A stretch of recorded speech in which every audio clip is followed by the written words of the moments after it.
Hey guys, this is Janet LeBlanc with Paper and Spark here, and today I'm going to show you a little bit about how to use the new tool that I'm trying to create for your seller spreadsheet or your import add-on, where you can now easily keep track of your sales by state, both at a gross sales level and the number of transactions you have to customers in those states. So this is what's going to allow you to keep track of whether you meet the new rules that are changing on a state-by-state basis for economic nexus, where you surpass those different thresholds for the number of sales to a specific state that the states are putting into effect one by one. And if you have more questions on what the heck I'm even talking about, why tracking these numbers are important at all, then you can check out my super helpful guide to all of this at paperandspark.com/sales tax. It's just a blog post that has all these explanations of what the heck I'm talking about. So definitely check that out first so you understand why using this tool even is necessary for you. And if you're watching this in mid-2018 and you already owned the seller spreadsheet or an import add-on before I added the Orange by State tab to it, I'm giving you two options. You can either start with a fresh file for 2018 with the tab now added in, or you can use the import by itself, which really just means that you're going to have to copy and paste your CSV into two files. So it's just a tiny bit extra work, but that means you don't have to transfer this over to your existing spreadsheet if you don't want to go through the pain of transferring. So those are your two options. You can either start with a fresh spreadsheet or use this import add-on sort of thing in addition to your existing spreadsheet, which means that you would just need to copy and paste your CSV into this tab as well as your regular seller spreadsheet. And if you're purchasing after I've already added the by state tab into the actual seller spreadsheet file, then you are good to go and you can ignore everything that I just said because your tab is already built in for you and there's nothing you need to do. So this is what the newly added tab looks like. It's orange, it's called by state. Right now I'm working with the Etsy seller spreadsheet, but it's going to look similar no matter which seller spreadsheet you're using right now. And honestly, it's pretty self-explanatory. When you go to import in your CSV from whatever sales venue you're using, in this case, it's going to be Etsy.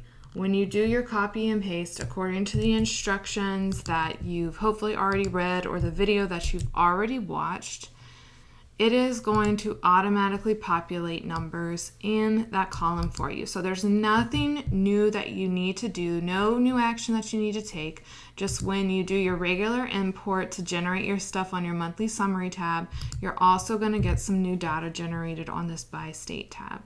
So each month it's going to tell you how many sales you had to a customer in each state, and it's going to tell you your gross sales for customers in each state too. And I have a few notes on that in a moment. Let's talk about this a little more in depth. Now, I think if you're familiar with the different thresholds that each state has, and please go read the article where I talk about that in detail so you know what I'm talking about, paperandspark.com/sales tax. If you read that article and you're familiar with the new rules, then you'll probably know that most of us are going to be more in danger of hitting the number of sales transactions threshold long before we reach the gross sales thresholds that the states are having.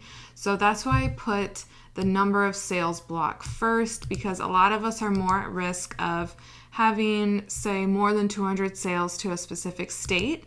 We're more at risk of that than having more than $200,000 or $100,000 of sales to a specific state. But you can keep track of both on this tab if you come close to meeting either threshold. The only thing that I want to say here is use these gross sales totals kind of as a guideline and less as a strictly accurate number. I say that because first, each state has different definitions for what gross sales mean. So that could mean throwing in digital items or non-taxable items, or including shipping or not including shipping or whatever. We can define that different ways, and there's no way for me to tell your spreadsheet exactly what to add up because I don't even know what kind of products you might be selling here that are listed on your CSV. So this is more like a general rule of thumb. If you are getting close, if you are anywhere in the ballpark of the threshold, that's the time to start digging deeper and figuring out the totally accurate definition of gross sales for whatever state you're coming close to meeting. So I just want to throw that in as kind of a caveat of relying on this gross sales block right here. The other thing that I want to throw in right now is that keep in mind the states are all basing their thresholds on your total sales from all sources. And this is just the total sales to these states from this one source. Like in this example, it's just from your Etsy shop. So if you have this on multiple spreadsheets from like other sales sources, you want to be adding those together here. If you've got a craft show where you sold in person to a specific state, you want to add that to the number 2.